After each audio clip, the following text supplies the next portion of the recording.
Narayanam namaskrityam naram chaiva narottamam devim saraswatim vyasam tato jaya udirayet nashtaprayeshu bhadreshu nityam bhagvat sevaya bhagvate uttam shloke bhaktir bhavatir naistiki. Om Agyantimirandasya Gyananjana-shalakaya Chakshurunmilitam Yena Tasmai Shri Guruve Namaha. Jai Shri Krishna Chaitanya Prabhu Nityananda Shri Advaita Gadadhara Shivasadi Gaur Bhaktivinoda. Hare Krishna Krishna Krishna Hare Hare Hare Rama Rama Rama Hare Hare. Mukham karoti vachanam pangam nangate girim yatkripatamaham vande Shri Guru Deen Taranam Parmanandam Madhavam.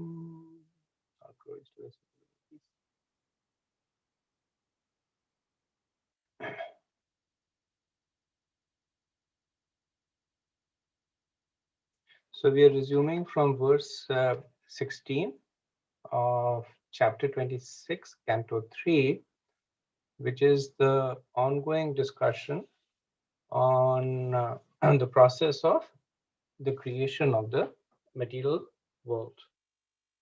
And this is specifically Sarga, the primary process of creation. So in these set of verses that we were discussing, Krishna has begun to, or rather Lord Kapila is beginning to talk about the influence of time.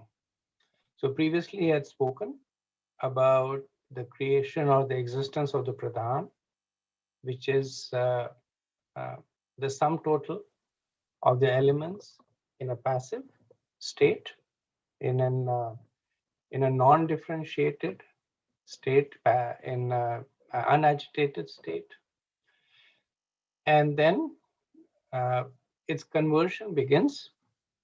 One of the factors that begins its conversion is the influence of time that comes as the glance of the Lord. So, reading verse 16.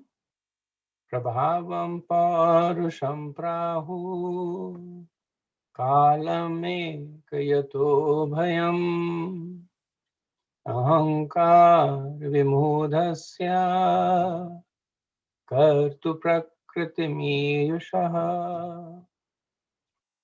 The influence of the Supreme Personality of Godhead is felt in the time factor, which causes fear of death due to the false ego of the deluded soul who has contacted material nature.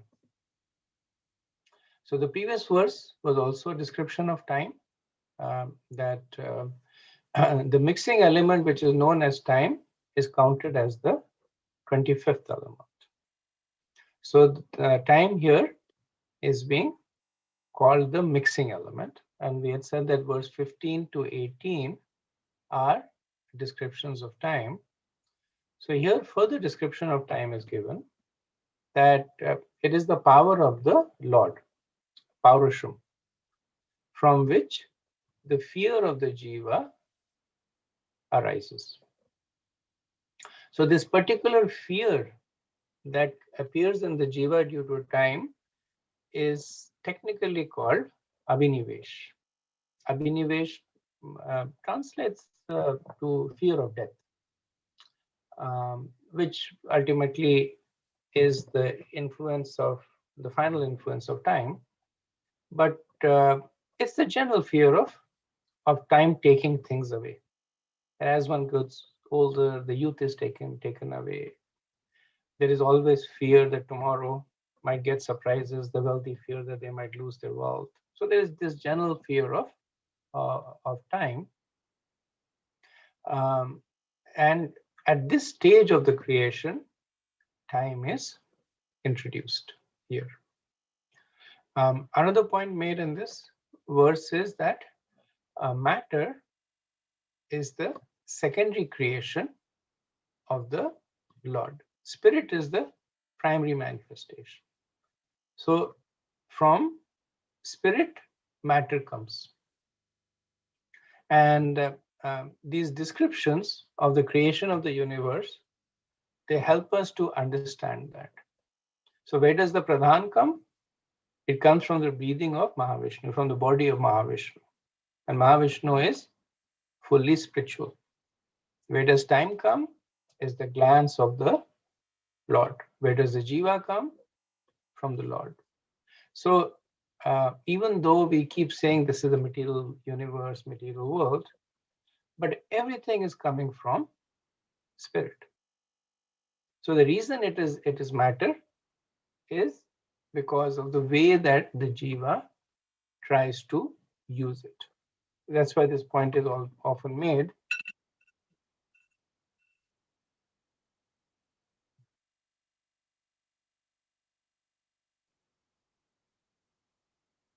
Sorry about that.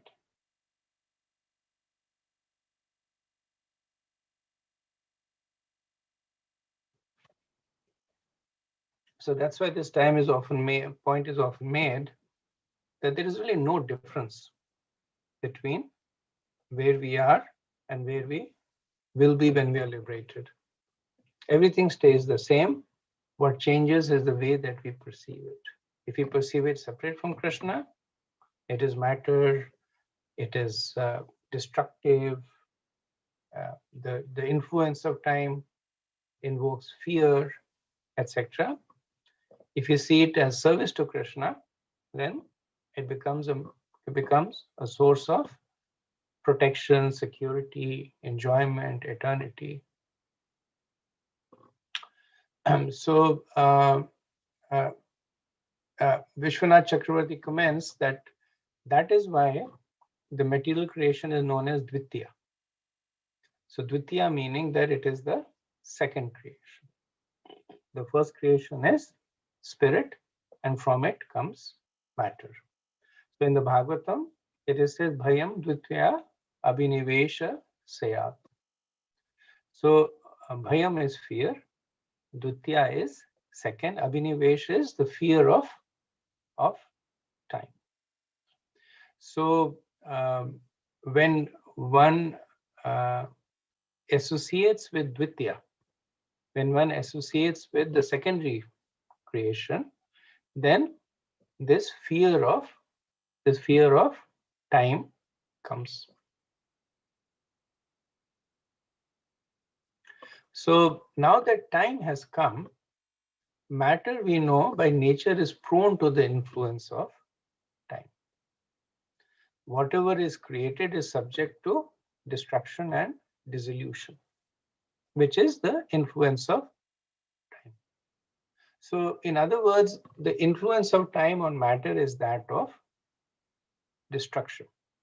That is why Kal is also known as the destructive energy of the Lord. And Prabhupada makes the point again that it is only destructive if we see it separate from the Lord. When we start seeing it as in service of the Lord, then it becomes the enjoying or the liberating energy. However, for the conditioned soul, it is said that the Lord speaks to every conditioned soul as time. So the soul might say that I'm an atheist, I'm an agnostic, I believe in this God, I believe in that God, and I believe in no God. But to all of them, the Lord speaks as time. There was this politician, I believe he was in Tamil Nadu or maybe in Andhra Pradesh, and he belonged to the Communist Party. And then he would stand on the platform, and their agenda is overtly promoting atheism. And he would stand in front of the big crowd, and he would say that I'm rejecting God, I'm challenging God. If there is a God, then let him come and strike me right now. This is my challenge to the Lord. That if there is a God, Here I'm standing, challenging you in front of 100,000 people, come and kill me. And then he would wait and he says, see, nothing has happened. So what does that mean? That there is no God. And eventually he, of course, died just because of the course of his life. So whether you accept the Lord or not, the Lord speaks as time. So as per the Sankhya philosophy, the time is considered as the 25th element. Now, in terms of counting of the elements, so I just want to share that at different points, we will see different counts of the elements. And that's just based on how the philosophers who are commenting on it, they are reading it. For instance, in some verses, time is not counted separately. The Lord is, because it's an energy of the Lord, and so it is said that there is Paramatma present, and because Paramatma has time as his energy, time is not, it's not even mentioned separately, let alone counted. In some cases, as we see in this chapter, Paramatma is not mentioned, but time is mentioned. Further, later on, we'll see that when the Jiva enters into the Pradhan, then the Jiva enters with karma and swabhav, with the modes of material nature, and karma is karma, their material desires. Now, in some cases, when the Mahatattva is counted, the Jiva is not counted. But swabhav and karma is counted. In some cases, the Jiva is counted, but swabhav and karma is not enunciated. So factually, it does not make a difference, because whenever there is Jiva, there has to be karma and swabhav. So they are equivalent to one another. So it's like just saying half a dozen or six. But it's important to understand why the counts come out differently. So we just need to understand the basic composition here. Verse 17. Prakrite gunasamyasya nirvisheshasya manavi cheshtayata sa bhagavan kalitya upalakshitah. My dear mother, O daughter of Swambhavu Manu, the time factor, as I have explained, is the Supreme Personality of Godhead, from whom the creation begins as a result of the agitation of the neutral, unmanifested nature. So, Lord Kapila here is explaining this fact that the time is actually the Lord. So whether you say the Lord is present or you say time is present, it is the same. And then he also says that it results in the agitation of the neutral, unmanifested nature. Now, what is the neutral, unmanifested nature? So we have seen that to be as Pradhan, right? We describe Pradhan in a fair amount of details. The Pradhan is neutral, that it has elements, but in an unmanifested. Now we see Lord Kapila saying that time is beginning to agitate it. So he calls Prakriti as Nirvisheshya. That Vishesh means qualities, Nirvishesh means, or Vishesh means specific, that it is divided by qualities or by other attributes into specific components. Nirvishesh means nothing. And when time is present, then that which is nirvishesh begins to get agitated. And this is being described as Prakriti, the first transformation of Pradhan after the addition of time. Prabhupada writes in the purport that when time agitates the neutral state of material world, material nature begins to produce variations or manifestations. As a woman cannot produce children unless impregnated by a man, material nature cannot produce or manifest anything unless it is impregnated by the Supreme Personality of Godhead in the form of time factor. Now, again, this impregnation should be taken with a little bit of context awareness, that it's the glance of the Lord that impregnates. And sometimes it is said that the Pradhan is impregnated by the Jivas.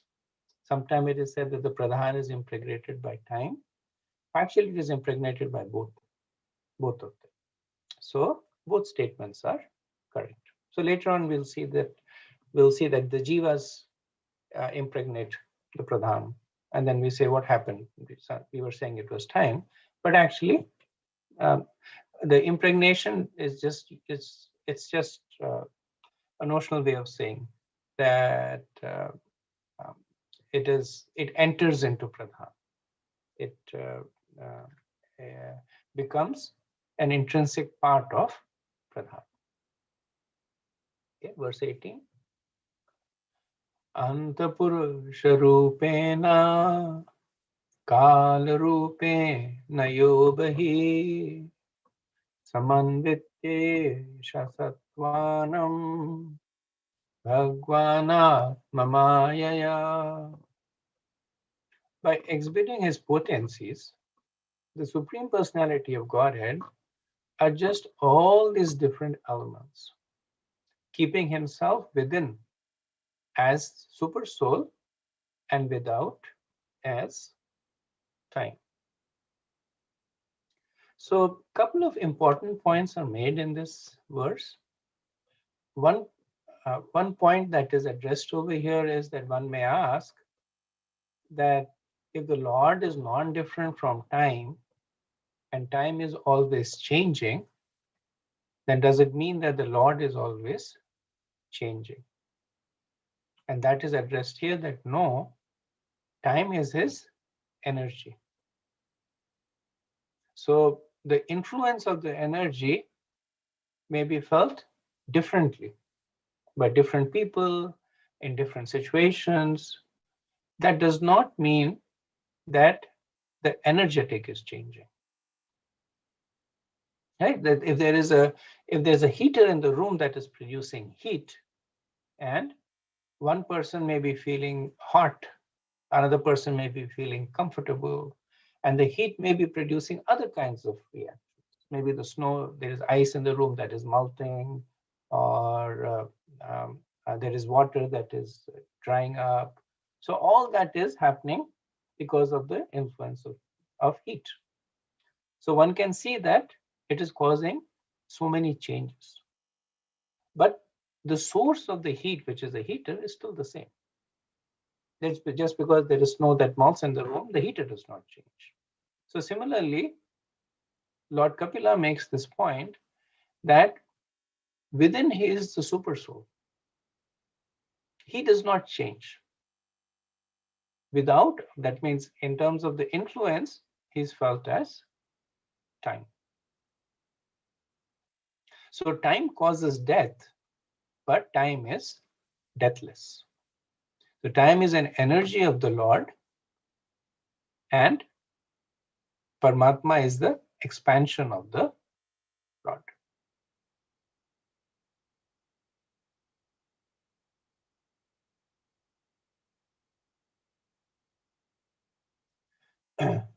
So Lord Kapila also talks about the influence of the Lord as the super soul within the Pradhan. So he makes this point to make us understand that it's not that the process of creation is started by the glance of the Lord and then it runs on autopilot. It's not that there is a stone that is rolled off the hill and then the person who has rolled the stone then says, okay, my work is done, and goes off. But at every stage in the creation, the Lord is actively present.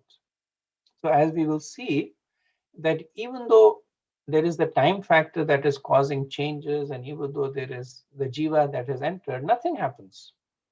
Only because the Lord enters as the super soul do the elements begin to manifest. So this drives the point that the whole process of creation is very intimately dependent on the Lord. Also drives the point that the Lord is always present. That when we see the process of creation right till the end, Sarga, Visarga, and the Nitya Sarga, the what is it called? The continuous creation. In all the phases, the Lord is actively present there. So this drives the point that even though we are in this material world, Krishna is there actively with us. It's not that he pushed a button, the conveyor belt started, and different parts were automatically assembled. The jivas were injected, and now he's watching us from far away. Right? So Lord Kapila is also wanting to make this point, and also is making this point to show our dependence on the Lord. So it is used to develop both humility as well as affection, that the Lord is still accompanying us despite all the bad qualities that we have, all the aversion that we have manifested. He is still accompanying us.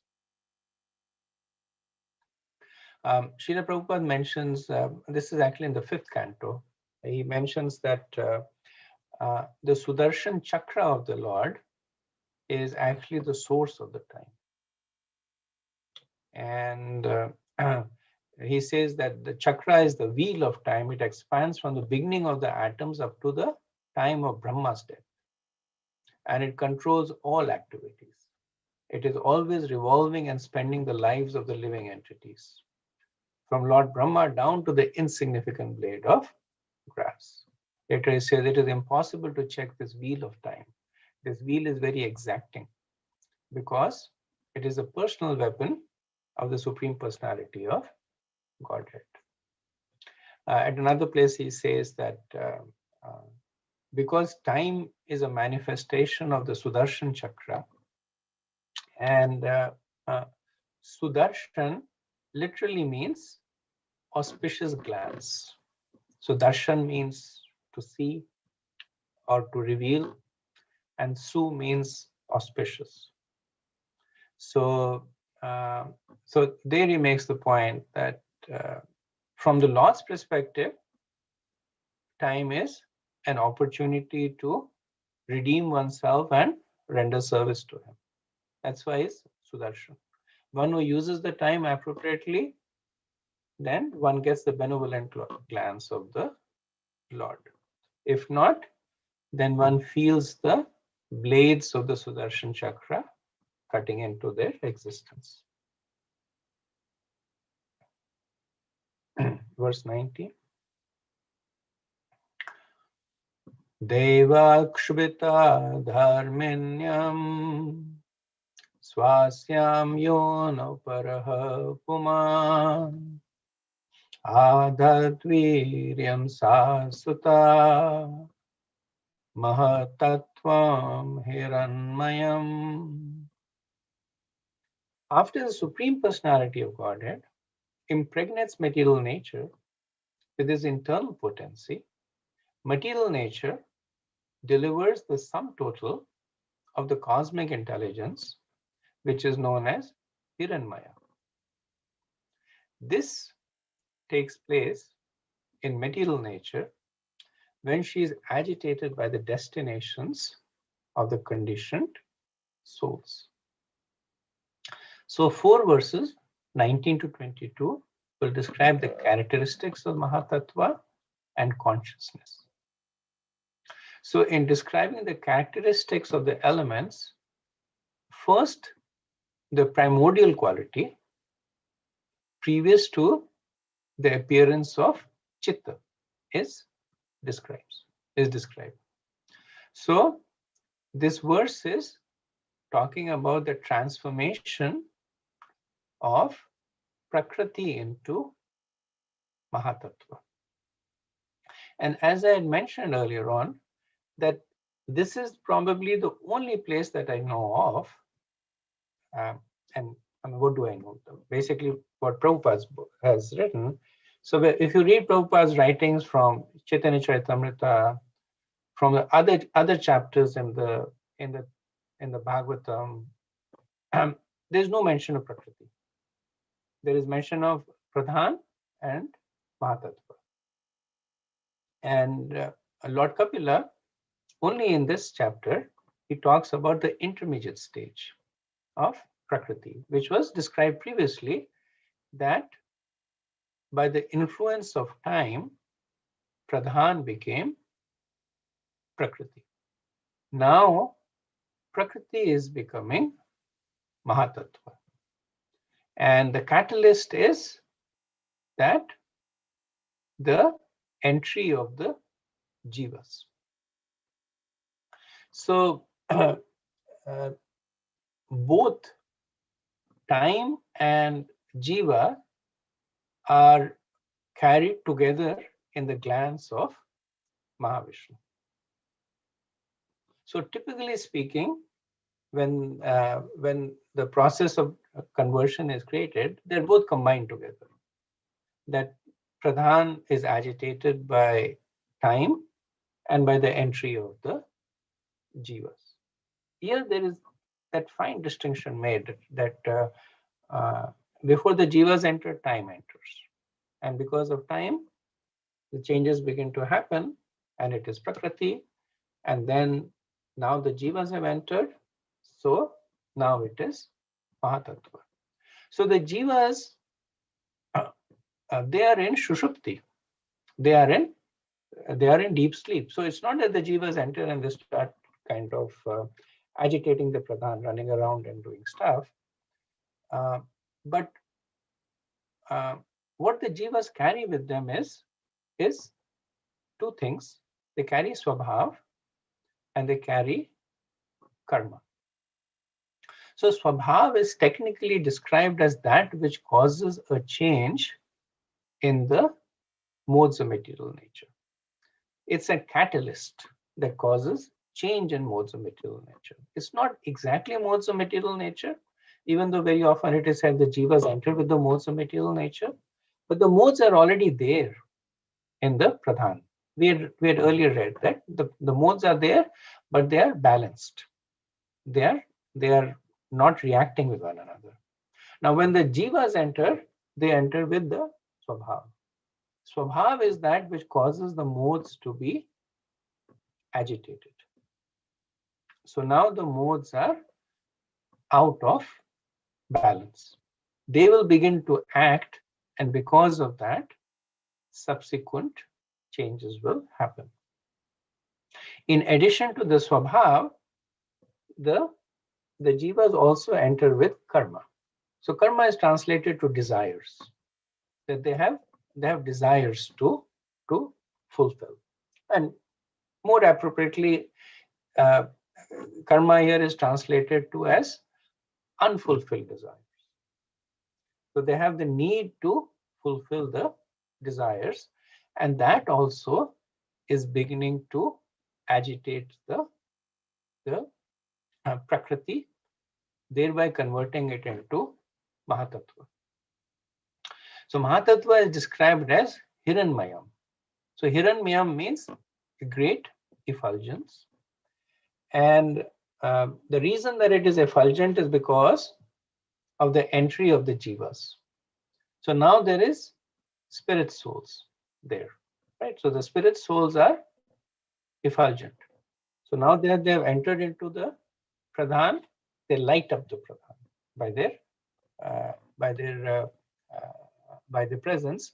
So it becomes greatly effulgent. Another explanation also for the effulgence is given by Vishwanath Chakravarti, that the Mahatattva it becomes effulgent because of the desires of the jivas. Because the nature of the desires is that they burn. I need this, I want this. So these desires, they light up the Mahatattva and cause it to be effulgent. The more commonly accepted understanding is because of the presence of the soul. Now with this also we can understand that there is only one pradhan and there is only one Mahatattva. So even though there are unlimited universes that are created, but at this point they're all collapsed within a singularity of the Mahatattva. The distinction or the disintegration will happen later on. Okay, verse 20. Vishwamatmagatam vyanjan kutastu jagat ankuraha swatesa pibattivram atma praswapanam tamaha. Thus, after manifesting variegatedness, the effulgent Mahatattva, which contains all the universes within itself, which is the root of all cosmic manifestation, and which is not destroyed at the time of annihilation, swallows the darkness that covers the effulgence at the time of dissolution. So at the time of dissolution, the Mahatattva merges back into the Pradhan. So here that point is made that Mahatattva is not destroyed at the time of annihilation. So the way to understand this is, if the Mahatattva was not destroyed, then it would not be, then there would be a different understanding, right? That every time Prakriti Pradhan is converting to Mahatattva, a new Mahatattva is being created because the previous one has not been destroyed. But obviously, that is not the case. The understanding is that which makes up the Mahatattva is not destroyed. So the Mahatattva, of course, at the time of dissolution ceases to exist. It merges back to Prakriti, Prakriti merges back to Pradhan, and the Pradhan goes back to the body of Mahavishnu. So the reverse happens, but it never ceases to exist. It is eternal. The point made over here is that the effulgence of the Mahatattva is covered by the darkness of Prakriti. So this is essentially talking about the process of dissolution. That when the jivas are taken away from the Mahatattva back into the body of Mahavishnu, then Mahatattva becomes Prakriti, and Prakriti is dark because there are no jivas over there.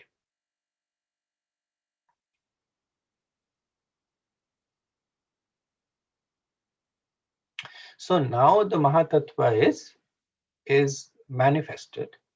It is shining with the effulgence of the jivas that it carries within it, and it is containing all the universes that are going to be created. It is also containing all the jivas that will populate these universes. So the process of creation is now ready to go to the next stage.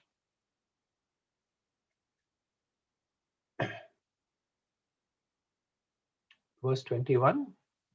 Yattat sattvagunam swachham shantam bhagavataha padam yaddahurva sudevakhyam chitam tan mahadatmakam. The more of goodness, which is clear, sober understanding, clear, sober status of understanding the personality of Godhead, and which is generally called Vasudeva or consciousness, becomes manifest in the Mahatattva. So, this verse describes Chit, the most subtle state of distinction. So,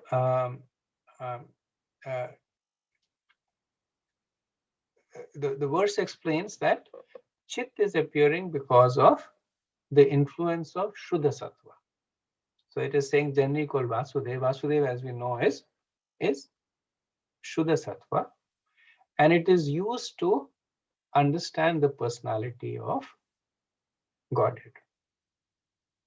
So it is interesting to note that Krishna, the first thing that he manifests is the way back, because so later on we'll see that this Chitta, this Vasudeva consciousness, carries all the way through to each and every embodied soul. Each and every one of us carries this Vasudeva consciousness within us. And empirically, we can understand it to be factual, because if we did not, then there would be no reason why we would execute devotional service. There would be no way that we could ever reconnect with Krishna. If we were completely in the modes, then all that we would see is the material aspect of the creation. But we have that consciousness within us. We call it Krishna consciousness, or we call it Adhyatmika Buddhi, different names. But there is an aspect in us that is there to connect us back with Krishna. Because this is Sankhya, Kapila is explaining it from a more analytical perspective, that Chitta, it manifests in the Mahatattva, and then we will see that it carries back, and is defined Chitta as the clear, sober understanding of the personality of Godhead.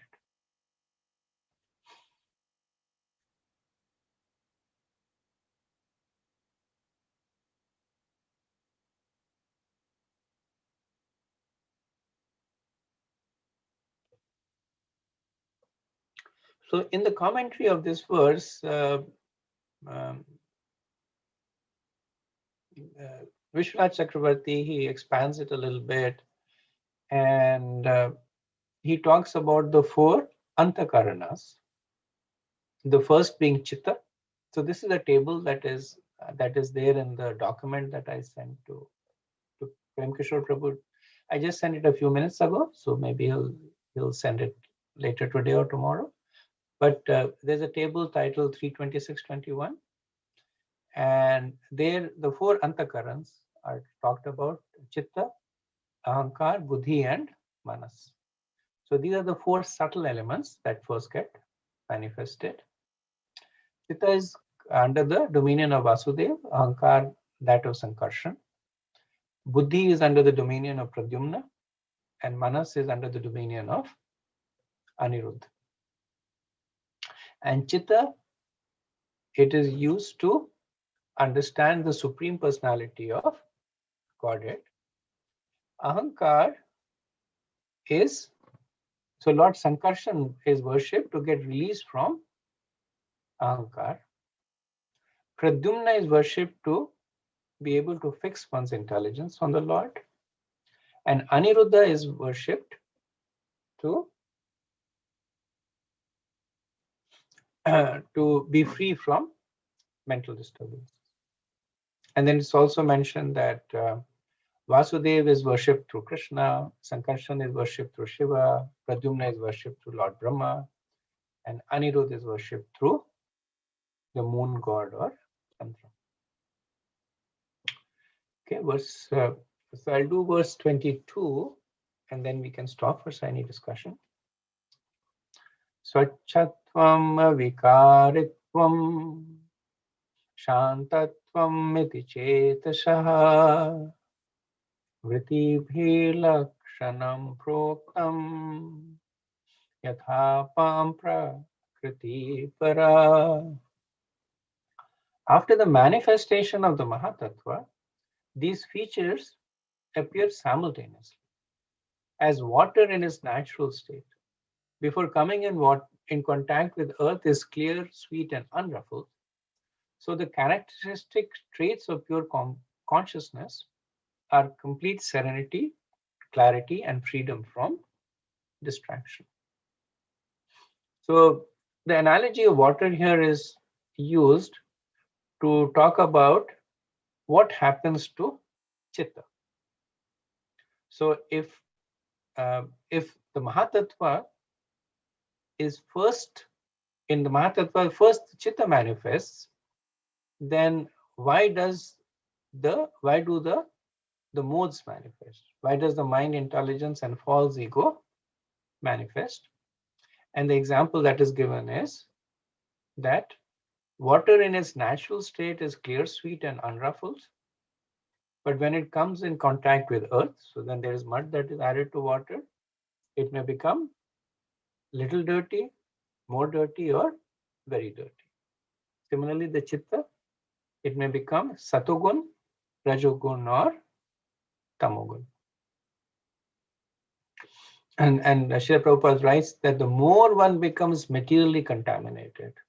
So the water and earth analogy here is that water is consciousness and earth is the material contamination. So the more one becomes materially contaminated, the more consciousness becomes obscured. In pure consciousness, one can perceive a slight reflection of the Supreme Personality of Godhead.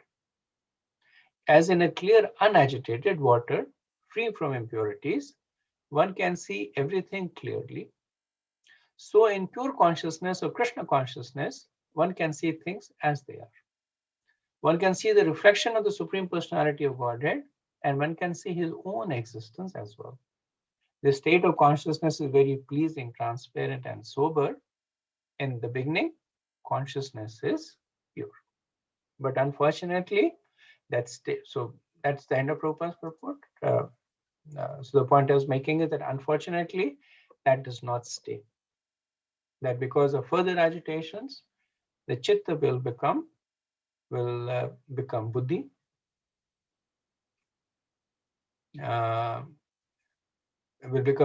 will become manas, and then finally it will become ahankar.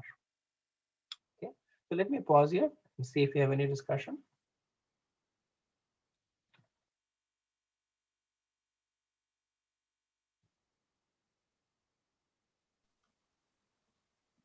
Hare Krishna Prabhu. Thank you for this nice class. Just wondering that all these things happen just because the jiva wanted to enjoy independently. Is it not? Like there's so many things happen. And the root cause is the jiva wanted to enjoy independently. It's something which is difficult for me to comprehend, how that one thing led to all these chain of events. So can you comment on that? Or that's something like amazing for me. You're right. It's both a factual observation. It's an amazing observation, and there are different realizations that one can get out of it. One is that, and this point is made in the Chaturshloki Bhagavatam, that all that is happening is nothing for Krishna. So Krishna, it's not that Krishna is working hard and sweating and endeavoring and doing that. So for him, for Mahavishnu is half a breath, and Mahavishnu is a portion of Krishna. So it gives us a sense of the greatness of Krishna. It also gives us a sense of his kindness, that he's doing all this, as you mentioned, for someone who has turned his back to him. So many other alternatives Krishna could have, right? He could have put the jivas in permanent suspended animation, or could have done so many other things. But he does all this, creates a place where the jivas can enjoy, where the jivas can live out the perverted aspirations, accompanies them, creates an opportunity for them to come back.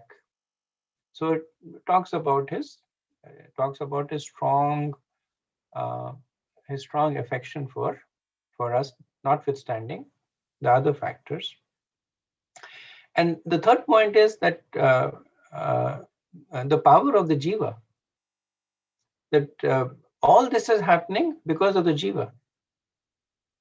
Because the jiva desired to enjoy separately, all this is happening.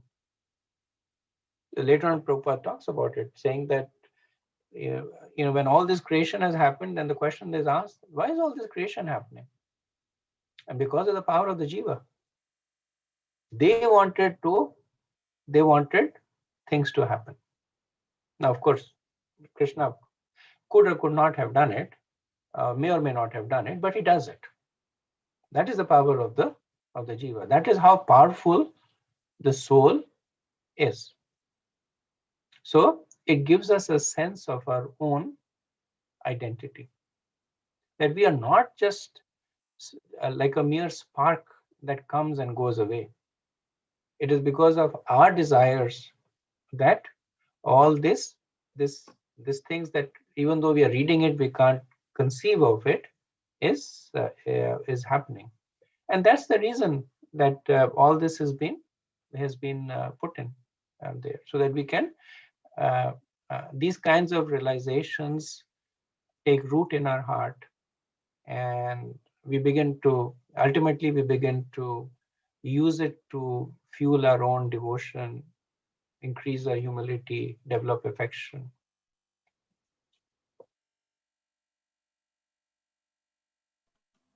Thank you, Prabhu. Thank you very much. Wonderful. Hare Krishna, Prabhu. One question, you mentioned that Mahatattva is eternal. Yeah. Yeah, I thought that Mahatattva is not part of the spiritual world. And like after the 100 years of Brahma,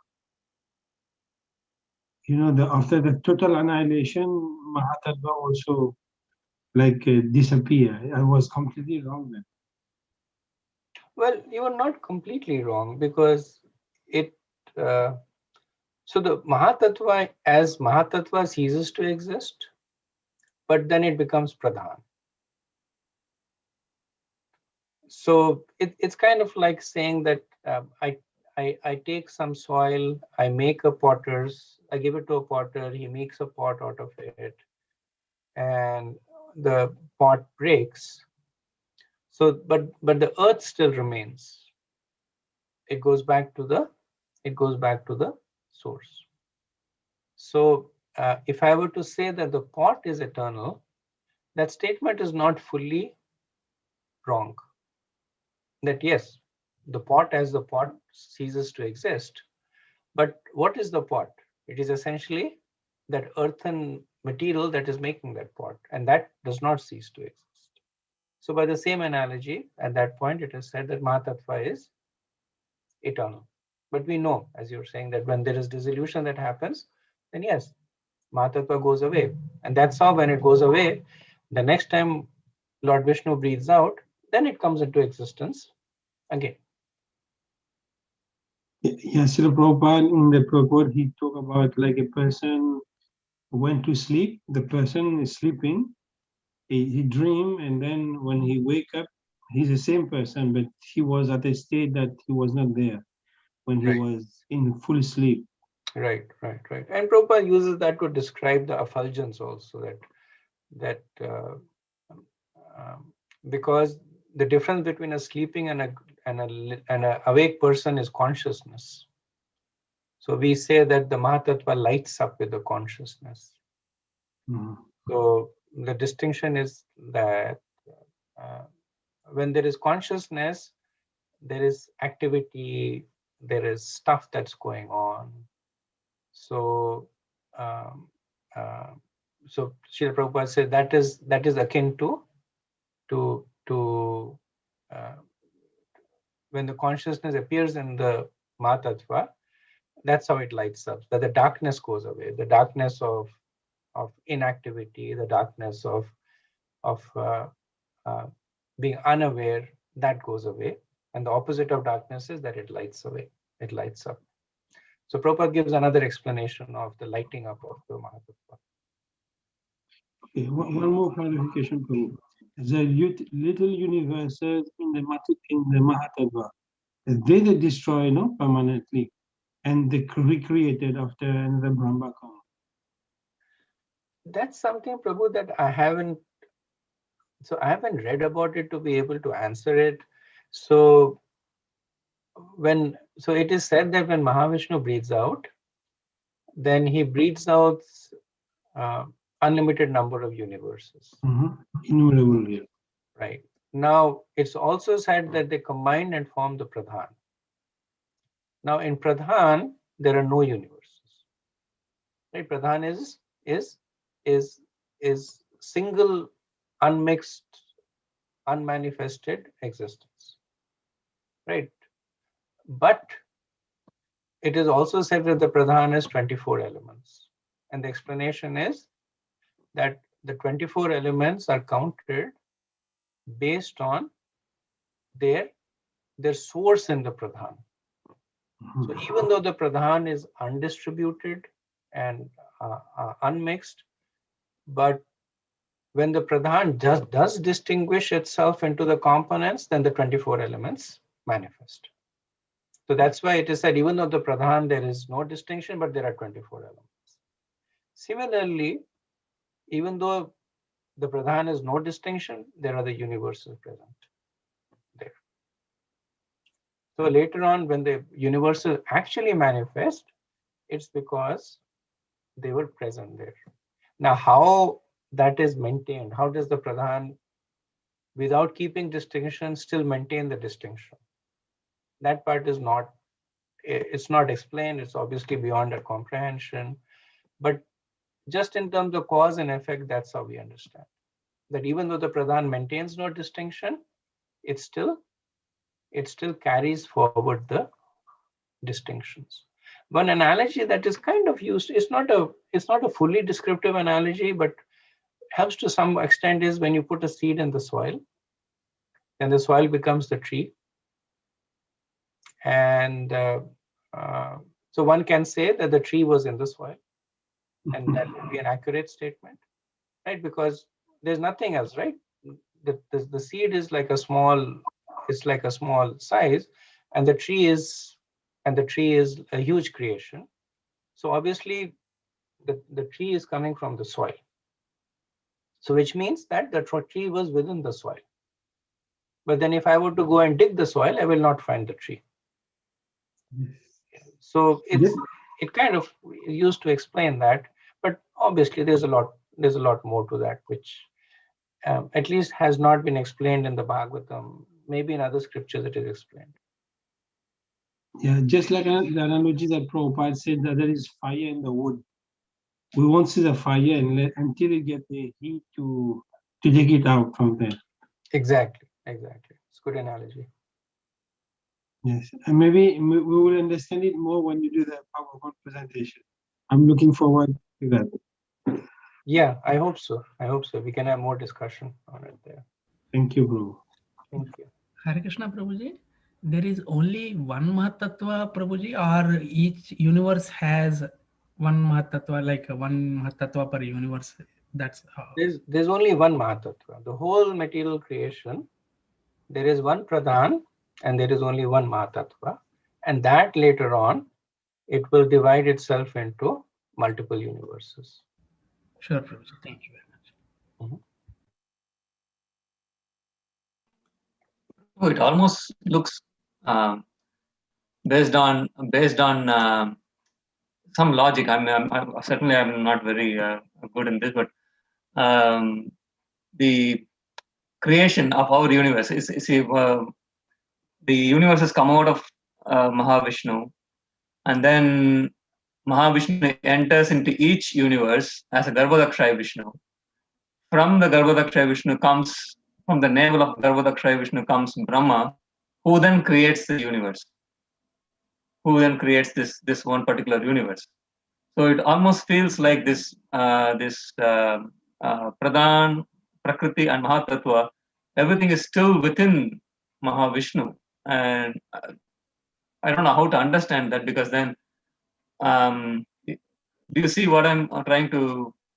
On the one hand, I think you've been discussing that it's very difficult to understand, but on the other hand, it feels like the creation of the individual universe happens after Brahma, which happens all these things that we have been discussing so far, the Pradhan to Prakriti to Mahatattva, and then the universe comes out, and then Brahma comes out and creates the details of it. So I'm just trying to comprehend whether these three things, Pradhan, Prakriti, and Mahatattva, they are still within Mahavishnu, or they are outside of Mahavishnu. So if you look at the process of creation from an event perspective, then everything begins from within Mahavishnu. So if you look at the point of time when Mahavishnu has breathed in, then there is nothing but the Lord. There is no Pradhan, no Mahatattva, no universes, no jivas. Where is everything? It is within Mahavishnu. So this is the situation at the beginning of the next creation. Everything is within Mahavishnu. And then Mahavishnu, he does two things. He breathes out. So when he breathes out, the material elements go out and become Pradhan. And then he glances at the Pradhan. And when he glances, then the jivas impregnate the Pradhan. And then we get Prakriti and Mahatattva. And then that later on divides itself and becomes multiple universes. So both the points that you are making are correct. It depends on at which point of time are you looking at. If you're looking at the very beginning of creation, then everything is within Mahavishnu. At a later point of time, everything is outside Mahavishnu.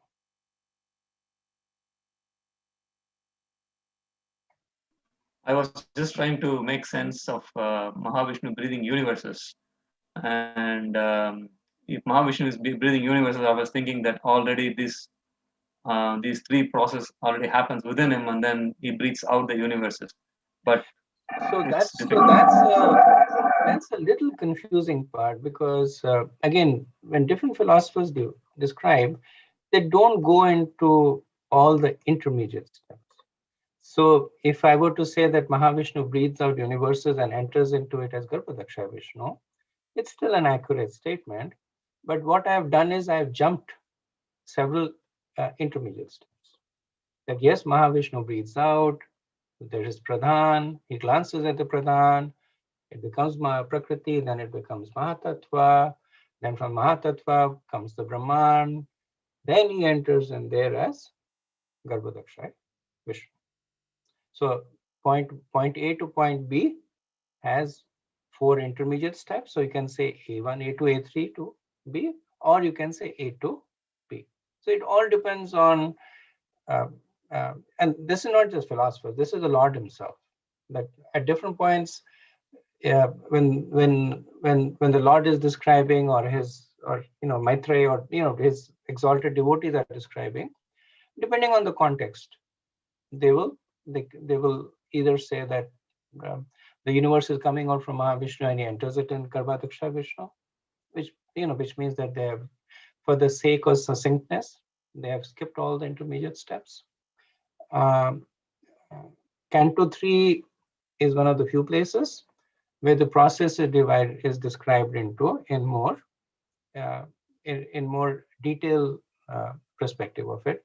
There is no contradiction between the two. The only thing is, what is the level of details with which it is being described? Thank you, Prabhu. Thank you. Okay, so if there are no other thoughts, then let me proceed to the next two verses, 23, 24.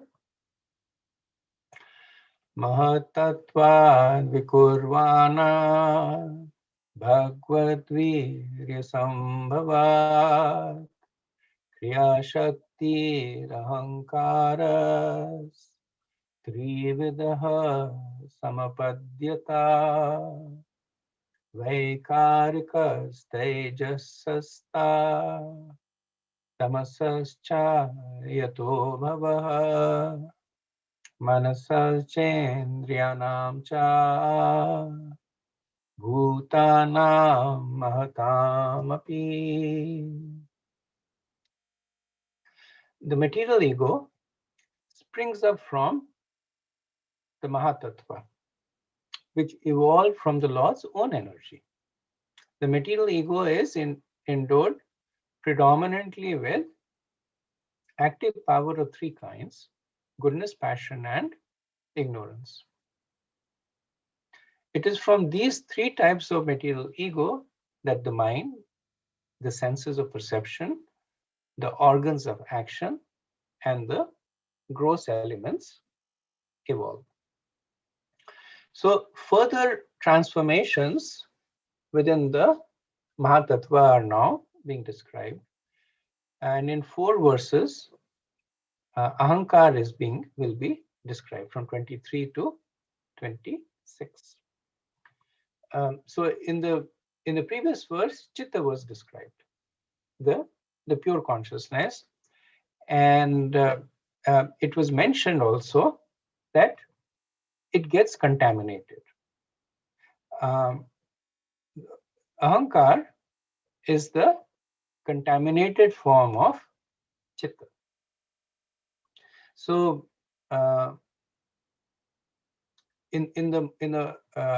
and this point is not made over here. Vishwanath Chakravarti says that it is assumed. So in the mode of goodness, it Pradhan transforms into Mahatattva, and within the Pradhan, by the action of false ego, by the action of the mode of ignorance, false ego appears. So when it says the material ego springs from the Mahatattva, what is being spoken about here is the conversion of Chitta into Ahankar by the influence of the mode of ignorance. Now, the second statement says the material ego is endowed predominantly with goodness, passion, and ignorance. Now, this is the subsequent actions on Ahankar. So from Chitta in the mode of ignorance comes Ahankar. Now, Ahankar again gets acted upon by the mode of goodness, passion, and ignorance. In the mode of goodness, Ahankar produces Gyan Shakti. In the mode of passion, it produces Kriya Shakti. And in the mode of ignorance, it produces Dravya Shakti. And these three are essentially the building blocks of the universes. From Gyan Shakti comes the mind, and comes the demigods that control the senses. From the Kriya Shakti comes the senses, and from and intelligence. And from the Dravya Shakti comes the Tanmatras and the Bhutas. So doing it again, that from Chitta in the mode of ignorance comes Ahankar. When Ahankar is acted upon by the mode of goodness, Gyan Shakti appears, and Gyan Shakti manifests as mind and the devas that control the senses. Ahankar, when acted upon by the mode of passion, produces Kriya Shakti, that is manifested as the 10 senses, the 5 Karmendriyas and the 5 Gyanendriyas, along with intelligence. And when Ahankar is acted upon by the mode of ignorance, Dravya Shakti appears, and from Dravya Shakti, matter comes. So earth, water, fire, air, ether, the Pancha Mahabhutas, and the smell, taste, sight, touch, these 5 Tanmatras, they appear. And these essentially are the building blocks of the material universe. Okay. Verse 25. Sahasra sirisam shaksha yadanantam prachakshate sankarshana khayam purusham bhutendriya manomayam. The threefold Ahankar, the cause of the gross elements, the senses and the mind, is identical with them because it is their cause. It is known by the name Sankarshan, who is directly Lord Ananta with 1,000 heads.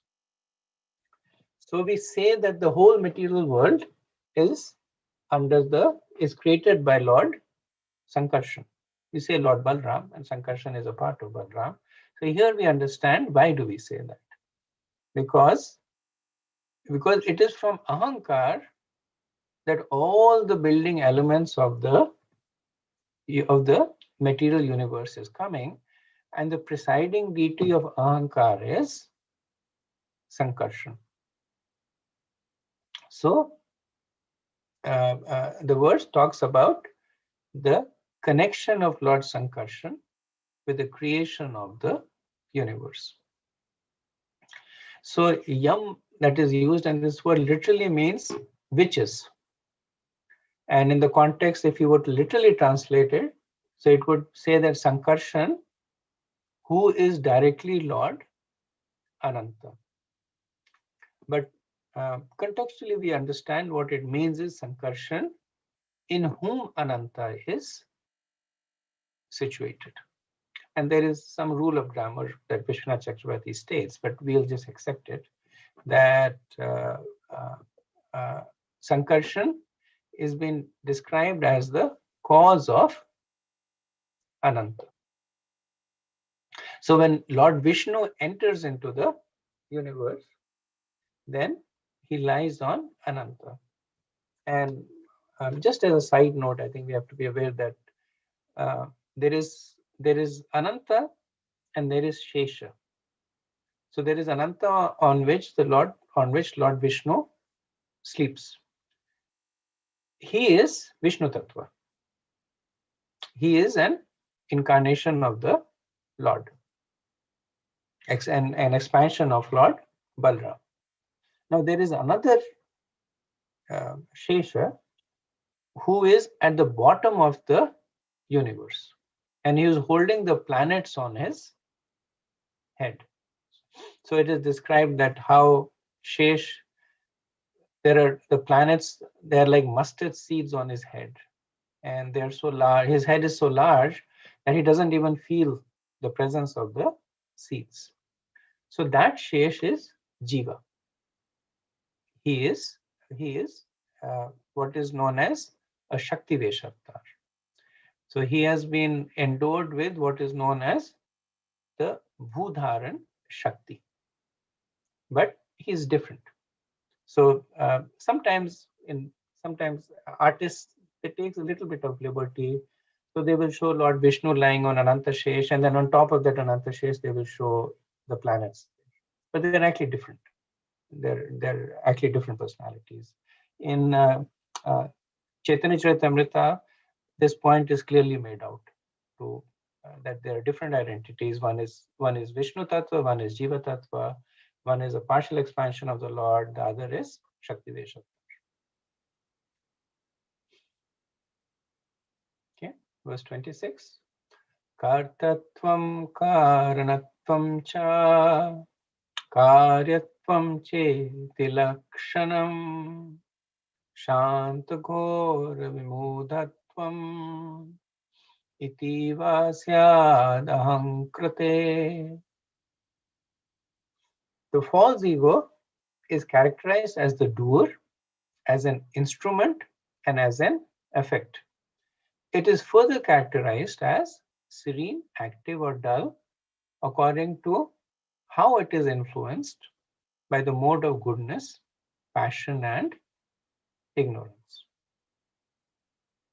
So this verse is describing what has already been described earlier, which is that by the influence of the three modes, the ahankar, it divides into Jnana Shakti, Kriya Shakti, and Dravya Shakti. So the Jnana Shakti, which is in the mode of goodness, is also considered to be Kratratvam, or the doer. The Kriya Shakti, which is in the mode of passion, is also considered to be Karanatvam, or the instrument. And the Dravya Shakti, which is in the mode of Tamas, is called Karyatvam, or it is called the effect. So serene, active, or dull is essentially the symptoms of the mode of goodness, passion, and ignorance. Goodness is serenity, activity is passion, and ignorance is dull. So the doer uses the instrument to act upon the object. So in the same way, the Jnana Shakti uses the Kriya Shakti to act upon the Dravya Shakti. That's why this distinction is. So it was already explained there in the previous verse, further being elaborated over here.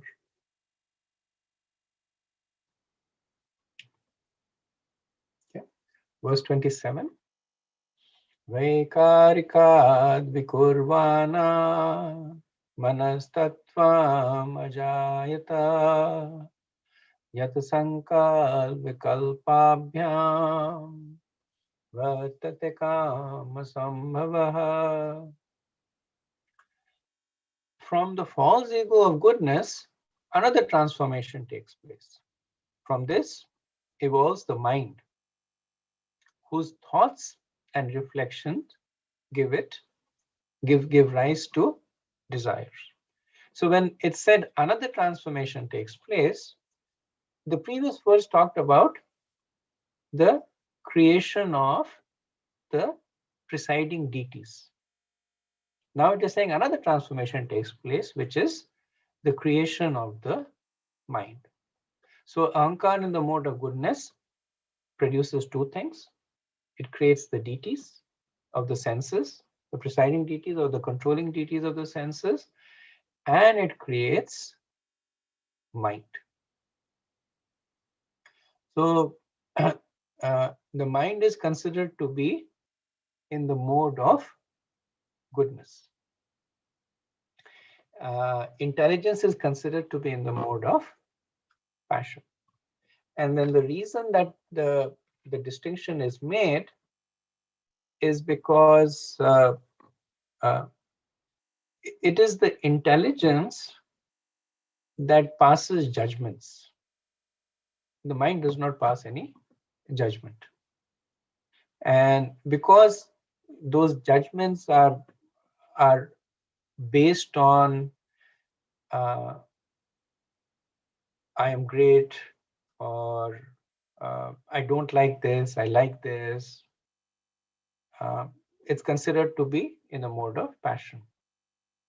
In the purport, Srila Prabhupada says that the function of the mind is Sankalpa, Vikalpa.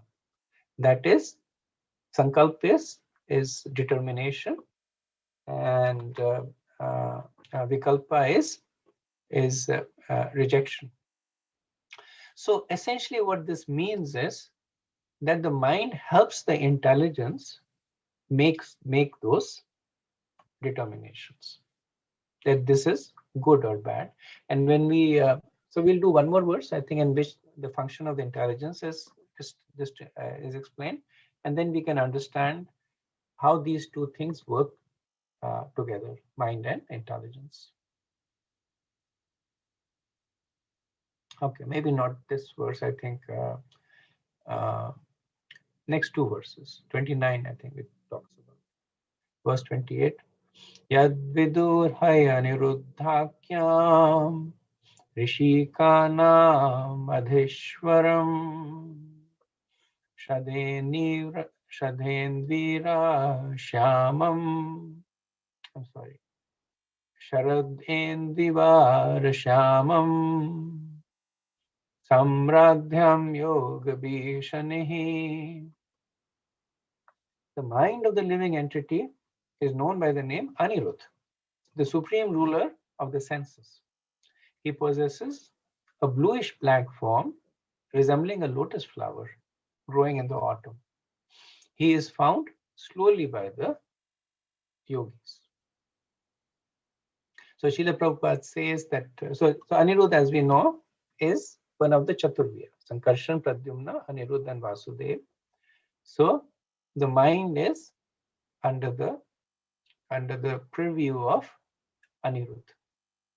So Prabhupada says it is stated that Anirudh is four-handed with Sudarshan chakras, conch shell, club and lotus flower. There are 24 forms of Vishnu which are differently named. So from this we can understand that this is the second Chaturvyu that is being spoken about. The first Chaturvyu has 4 forms, and the second Chaturvyu has the 24 forms. So this is also, so Prabhupada says that this is depicted very nicely in Chaitanya Charitamrita. So essentially, all this is being explained in Madhya Leela 20, chapter 20, and Adi Leela chapter 5. These concepts are explained there. So Prabhupada is he doesn't give a verse number. He's just pointing us in that general direction. Okay, we'll do one more verse and then we'll pause. Verse 29.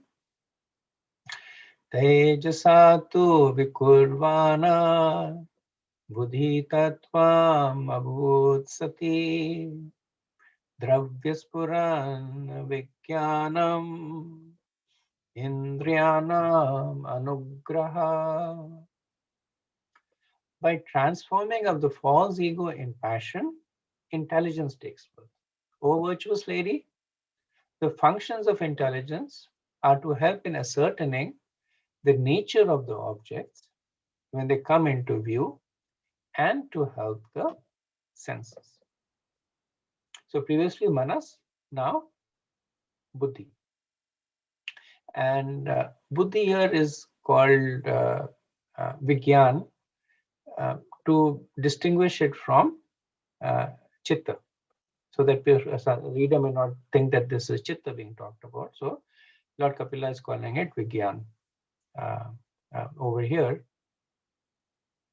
And it is close to chit because it has the quality of awareness in it. So without buddhi, the senses cannot operate. So so we can take an analogy and understand how they are relating to one another. So so let's take the example of the blowing of a conch.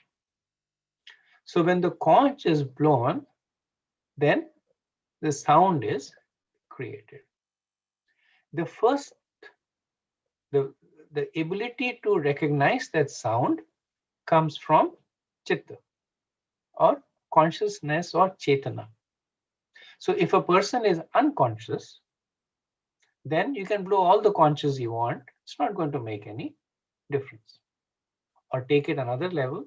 If the person is dead, that means chitta has left, no consciousness. You can blow conch, nothing is going to happen. So the first awareness of the sound comes from chitta. But all that chitta does is that it creates awareness. Then the mind comes into play. So the manas, the purpose of the mind is to develop history. So how will the person know that this is the sound of the conch? Because the person had heard that sound in the past, and either he has seen it or somebody has told him that this is the sound of the conch. That information is recorded by the mind. So now when the sound of the conch comes again, the mind says, I know this sound. This is the sound of the conch. So the mind is now able to catalog that sound and say that the conch is blowing. Now it goes to intelligence. The intelligence will determine how to react to that sound of the conch. That it is Mangalarti time. Should I get up? Should I turn over and go to sleep and wait for the conch to get over? Or it is a neighboring conch, so time for me to complain. I remember many years ago when we were starting in Krishna consciousness, so we used to live in an apartment at the time, and since we were new to it, we were very enthusiastic. So we would get up in the morning and do RP, and we would blow the conch, and then the person who used to live on top of us, so we would get up early in the morning, like around 4:30, and blow the conch. And then unfortunately, the person living on top of us, his wife was working in the apartment leasing office. So he got us evicted actually from the apartment, which turned out to be a good thing. So we bought our own house that we could blow all the conch we wanted after that. But I was thinking about it, that different people will react to the sound of the conch in different way. That person, he would actually, both the husband and wife, they actually became livid. They would get so angry because later on when they complained, we stopped blowing the conch, but they already developed so much hatred for us that they basically didn't want to see us anymore. I mean, they didn't really like serve eviction notice, but they just created things difficult for us. So then that's what the intelligence will do. And how is intelligence? What is guiding intelligence in this is the ahankar, the false ego. Right? The conch is blowing. The buddhi has said this is the sound of the conch. The intelligence is saying that it's Mangalarti time. The ahankar is saying that you are more important than the Lord. Just turn over and go to sleep. Don't worry about it. Or the ahankar that is more properly oriented will say that you're actually the servant of Lord. The conch is blowing. Immediately go and start making preparations to greet the Lord. So in this way, buddhi, manas, ahankar, they are constantly working to guide all the actions. At this point, they are just being created. But later on, they will cluster around the jiva, and they will help the jiva navigate the material world. It's like there is a person who's going to dive under the ocean, and the person's suit is being created. That this is where he will breathe from. This is where he will see. This is how he will grasp things. So that suit is being created. And in this case, even before the suit, the various components of the suit are being created. The breathing apparatus is created, the hands are being created, the legs are being created. Eventually, they will assemble to form a suit, and then the jiva will, then the person will basically activate it. Okay, so I'll stop over here, and went a little bit over. I was hoping to leave more time, but if there's any discussions, we can have it at this point. Prabhuji, this seems like it's more detailed than the image that we see, right? The 5 horses and the reins, and there's the mind and the intelligence. The mind is the reins, and the intelligence is the one driving the controlling the reins, and then the soul is as the sitting on as the chariot, in the chariot, the whole image. So in there, we always say that the intelligence is the one, right, guiding the mind, because mind can be really uncontrolled. So here it looks like it's taking it further and saying that there are 2 sides of it. Could be the, the one who gives you positive guidance and the negative guidance. So this is a little bit different explanation. It's a little bit different. I haven't been able to reconcile it. It's a good point you make, because in the Bhagavad Gita, Krishna says that higher than the senses is the mind, and higher than the mind is the intelligence, and higher than the intelligence is the jiva. So given the fact that intelligence is the mode of passion, one might wonder, why is it said that higher than the mind is the intelligence? Do not know. I don't have an answer to it. I have looked for it in the past. I haven't got an answer. Anybody gets an answer, please, or anybody has the answer already, do share with me. But you're right. It's a slightly different explanation. Thank you very much. Thank you. Also, Prabhu, in your the last example that you gave about conch, how the ahankar dictates not to get up and go to sleep and things like that. So is it the ahankar speaks through the mind, or ahankar interacts through the mind, bypassing the intelligence? Is this the right understanding, or ahankar evenly acts without the mind? Generally, the understanding is that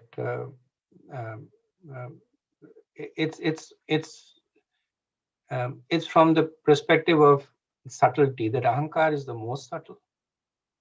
Then intelligence is slightly less. Mind is even lesser subtle, and the senses are the more gross. So one deals with what is in proximity. So ahankar deals with intelligence, intelligence deals with the mind, mind deals with the senses. So intelligence is doing this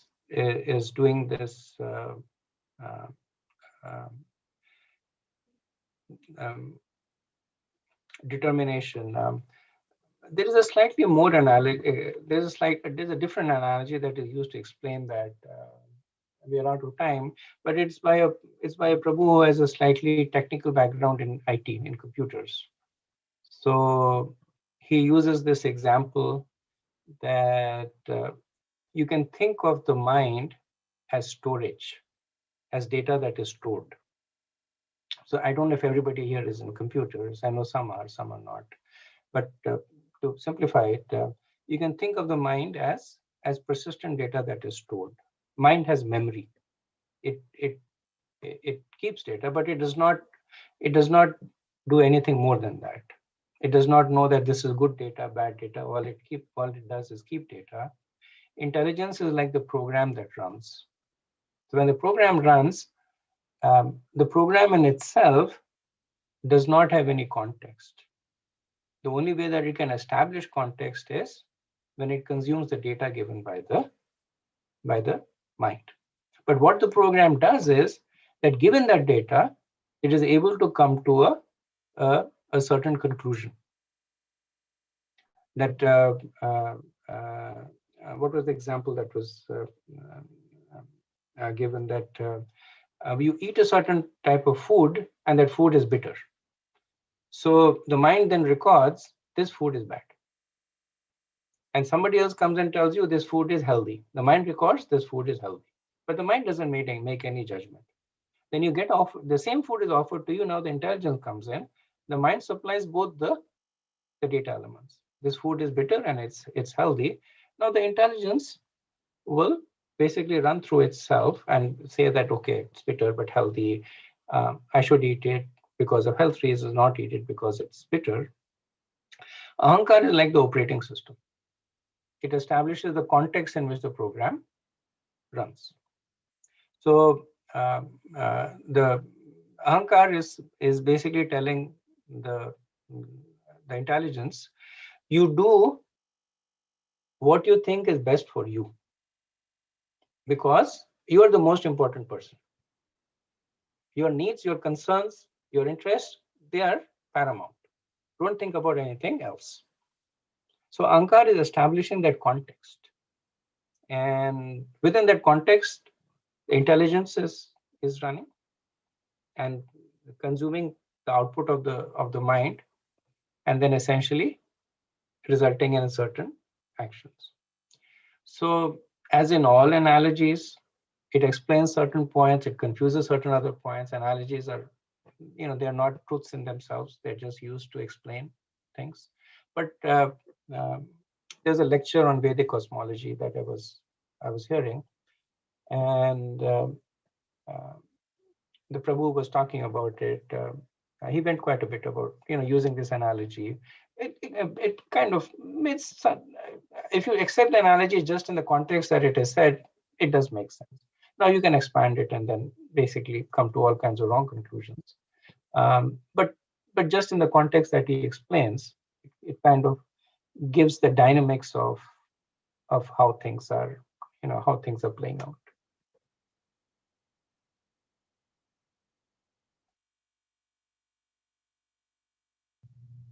Hare Krishna Prabhu, I was thinking, because of our false ego, we are in this material world because of Ahankar. Now we can say karma is an evolution of our false ego, and then the result that we get, like our karma bank, determine whether we'll go back to the spiritual world or we stay here. And you also said that the karma, the false ego, Ahankar, it go through different goodness, passion, and ignorance. And that means karma is, I'm thinking, it's an evolution of our false ego at the end of the day. Absolutely. Yeah, because the three aspects of the karma, the doer, instrument, and the object, when they interact with one another, that is karma. Right? When I use my senses to do something and exploit material nature, that is karma. And because of that karma, then the whole notion of desires and destiny comes into play. Yeah, thank you. This is not explained at this stage because this happens after Visarga. So right now, only the various parts of the automobile are. Prabhupada gives this example that if you go to the assembly line and in a car, you won't see a car for a long time. Right? You will see something around, a steering wheel, a wheel, certain body parts being made. Later on, at the end of the assembly line, you'll see the car. And then after that, well, it doesn't really happen, but Prabhupada says after that, somebody will sit in the car and drive away. That's the jiva taking the body and then going. And then the person can use the car to do whatever he wants to do. Right? He'll do something there. So this is the sarga wherein the various parts of the automobile are being manufactured. So we kind of recognize them. We recognize this. And because at a practical perspective, all of us are sitting in those cars and driving as we speak, we also are able to relate to it. So even though this is sarga, we are post visarga, right? We are after sarga, after visarga. The car has been made, sold to us. We are sitting in it. We are driving. So that's why we are able to relate to the other end of the whole cycle. But this is talking about the pre part of it. Yeah, thank you, Prabhu. Very interesting. Right. Thank you. Okay, so we'll end over here. Vanchakalpatarubhayasya kripa sindhubheva cha patitanam pavanebhyo vaishnavebhyo namo namaha. Sant Koti Vaishnavrinda ki jai. Shila Prabhupada ki jai. Nithai Gaur Premanande. Hare Krishna. Thank you very much. Thank you, Prabhu. Glories to the small devotees. Thank you very much.